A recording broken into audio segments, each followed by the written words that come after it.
મિત્રો, વાળનું ઉંમર પહેલાં સફેદ થઈ જવું આ એક એવી તકલીફ છે જે લગભગ 30% વ્યક્તિઓને થતી જોવા મળે છે. તમે જોયું હશે, નાની ઉંમરના બાળકોના વાળ પણ સફેદ થવા લાગે છે. જો આવી રીતની તકલીફ તમને થતી હોય તો આજે તેનો એક ઘરેલું નુસ્ખો હું તમને બતાવીશ, જેનો તમે રેગ્યુલર ઉપયોગ કરવાનું ચાલુ કરી દેશો તો તેનાથી તમારા વાળ સફેદ થતા અટકી જશે અને તમારા જે વાળ સફેદ થઈ ચૂક્યા છે તે અમુક હદ સુધી ફરીથી કાળા થવા લાગશે. તો ચાલો મિત્રો, કંઈ પણ રૂકાવટ વગર આ હેલ્ધી વિડીયોની શરૂઆત કરીએ. મારું નામ છે શારદાબેન ગોસ્વામી. મિત્રો, વાળ સફેદ થવા તે ઉંમરની સાથે થતી ઘટના છે. એટલે જો તમને ઘડપણમાં વાળ સફેદ થતા હોય તો તે કોઈ બીમારી નથી. તેને તમે કુદરતી પ્રક્રિયાના સ્વરૂપમાં જોઈ શકો છો. પરંતુ અત્યારે શું થઈ રહ્યું છે તમે જોતા જશો. 20 થી 25 વર્ષની ઉંમરની વ્યક્તિઓમાં પણ વાળ સફેદ થવાની ઘટના જોવા મળે છે અને ત્યાં સુધી ઘણા 8 થી 10 વર્ષના બાળકોને પણ વાળ સફેદ થતા દેખાય છે. આના ઘણા બધા કારણો હોઈ શકે છે. અત્યારે આપણે જે માહોલમાં રહીએ છીએ, ચારે બાજુ એટલું પ્રદૂષણ છે. આ પ્રદૂષણ આપણા વાળને ખરાબ કરે છે. આપણે જે પણ ખોરાક લઈએ છીએ તેમાં પણ ઘણા બધા કેમિકલો ભળેલા હોય છે. તેની સાથે આપણા જીવનમાં ટેન્શન પણ એટલું છે અને સાથે આપણે કસરતો પણ કરતા નથી. આપણે હાલવા ચાલવાનું પણ ઓછું કરી નાખ્યું છે. આ બધા પરિબળોના હિસાબે આપણા વાળ સફેદ થતા જોવા મળે છે. આ બધી વસ્તુને આપણે બદલી તો નથી શકતા, પરંતુ આપણે કુદરતી વસ્તુનો સહારો લઈ શકીએ છીએ. પ્રકૃતિએ આપણને અમુક એવી વસ્તુ આપેલી છે, તે વસ્તુના ઉપયોગથી આપણે સફેદ થતા વાળને ધીમે ધીમે કુદરતી રીતે કાળા કરી શકીએ છીએ.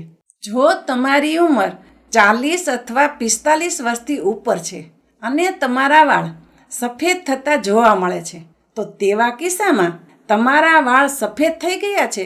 તે વાળ ફરી કાળા નથી થઈ શકતા. પરંતુ જો તમારી ઉંમર 35 વર્ષથી નાની છે તો તેવા કિસ્સામાં જો તમે આ ઘરેલું નુસ્ખો અપનાવો છો તો તમારા જે વાળ સફેદ થઈ ગયા છે તે ઘણી હદ સુધી ધીમે ધીમે કાળા થઈ શકે છે. પછી ભલે તમારી ઉંમર 40 હોય કે 50 હોય, પરંતુ આ નુસ્ખાનો ઉપયોગ કરીને તમે એક વસ્તુ જરૂર કરી શકો છો. તમારા વાળની સફેદ થવાની સ્પીડને તમે ધીમી પાડી શકો છો. આ નુસ્ખાને બનાવવા માટે તમારે સૌથી પ્રથમ સરસવનું તેલ લેવાનું છે અને આ સરસવનું તેલ તમારે બજારમાં મળતું પેકેટવાળું તેલ લેવાનું નથી. અને આ સરસવનું તેલ તમારે સીધું જ જ્યાં સરસવનું તેલ નીકળતું હોય ત્યાંથી જ લેવાનું છે. મિત્રો, બધા શહેરોમાં કોઈક ને કોઈક દુકાન એવી હોય જ છે જે લોકો સીધું તમારી નજર સામે તેલ કાઢતા હોય છે. એટલે તમારા શહેરમાં તે જગ્યા તમારે ગોતવી પડશે. તે દુકાન ઉપર જાઓ અને તમારી નજરની સામે સરસવનું તેલ કઢાવો. જે પીળા કલરની સરસવ આવે છે તેનું તેલ કઢાવો. કાળી સરસવનું તેલ નથી કઢાવવાનું અને તમારી નજરની સામે કઢાવશો એટલે તમને ખાતરી થશે તે તેલ ચોખ્ખું છે, કોઈ ભેળસેળ કર્યા વગરનું તેલ છે. ઘણી જગ્યાએ સરસવનું તેલ નથી મળતું તો તેવા કિસ્સામાં તમે નાળિયેરનું તેલ પણ વાપરી શકો છો. પરંતુ એ વાતનું ખાસ ધ્યાન રાખજો, નાળિયેરનું તેલ પણ ઓર્ગેનિક હોવું જરૂરી છે, જેમાં કોઈ પણ કેમિકલની મિલાવટ ના હોવી જોઈએ. બીજી વસ્તુ તમારે જોશે તે છે ભૃંગરાજ. મિત્રો, ભૃંગરાજ એક જડીબુટી છે જે આયુર્વેદમાં ખૂબ જ પ્રચલિત છે, જે વાળના સ્વાસ્થ્ય માટે ખૂબ જ સારું છે. ભૃંગરાજનો ઉપયોગ કરવાથી તમારું મગજ પણ તેજ થાય છે. જો ભૃંગરાજનો ઉપયોગ કરશો તો તમારા વાળ કાળા બનશે અને તેની મજબૂતાઈ પણ વધશે. તેની ઉપરાંત તમારે જોશે જટામાનસી. જટામાનસી પણ એક જડીબુટી છે. આ જડીબુટી દેખાવમાં તમને માણસના વાળ જેવી લાગે છે, વાળની ચોટલીની જેમ દેખાય છે. જટામાનસીના હિસાબે તમારા વાળ કાળા અને મજબૂત બનશે. તે ઉપરાંત તમારે જોશે સુકાયેલા આમળા. આમળા વાળ માટે ખૂબ જ સારા છે.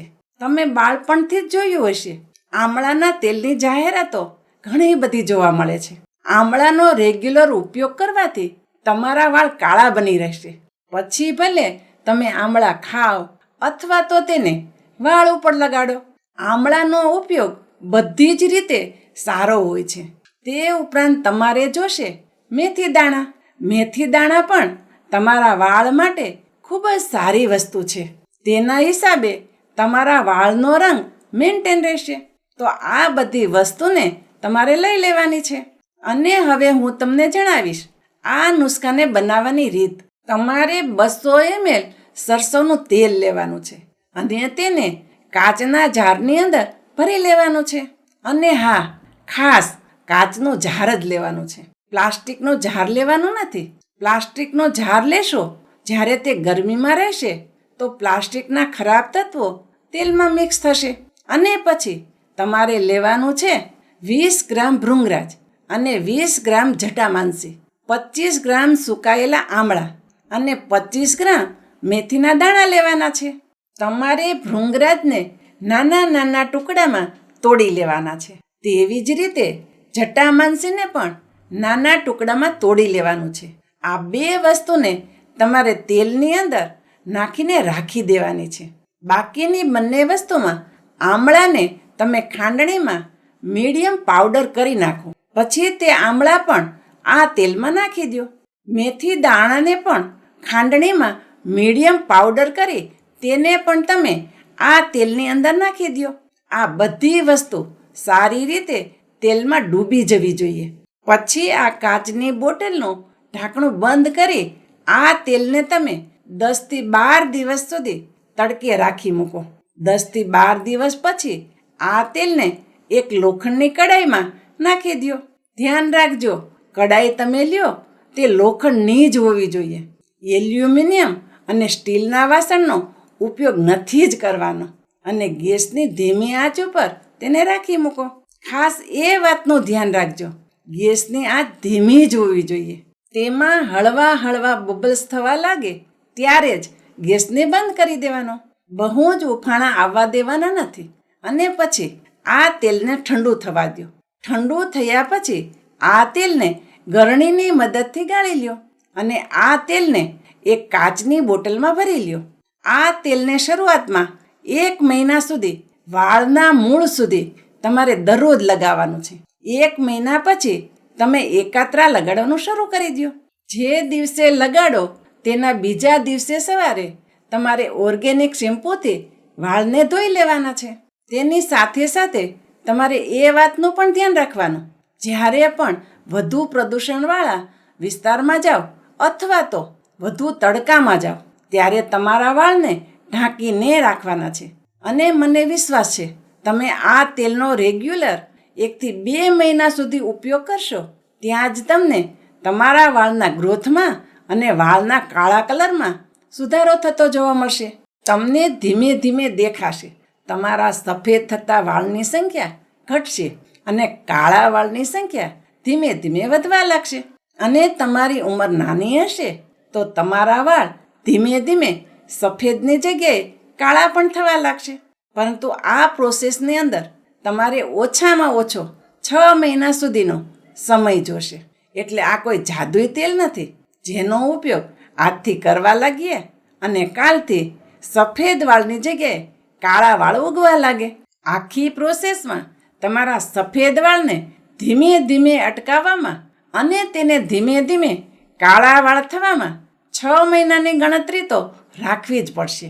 અથવા તો તેનાથી વધુ પણ તમારે ઉપયોગ કરવો પડે.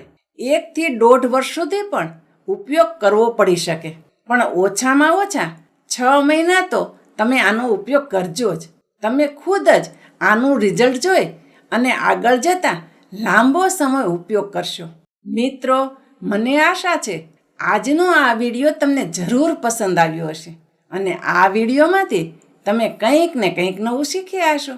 જો વિડીયો તમને સારો લાગ્યો હોય તો વિડીયોને લાઈક અને ચેનલ ઉપર નવા હોય તો ચેનલને સબસ્ક્રાઈબ પણ કરજો અને બધા લોકો સાથે શેર કરો. હું શારદાબેન ગોસ્વામી તમને ફરી મળીશ એક નવા જ વિડીયો સાથે. ત્યાં સુધી મસ્ત રહો, સ્વસ્થ રહો.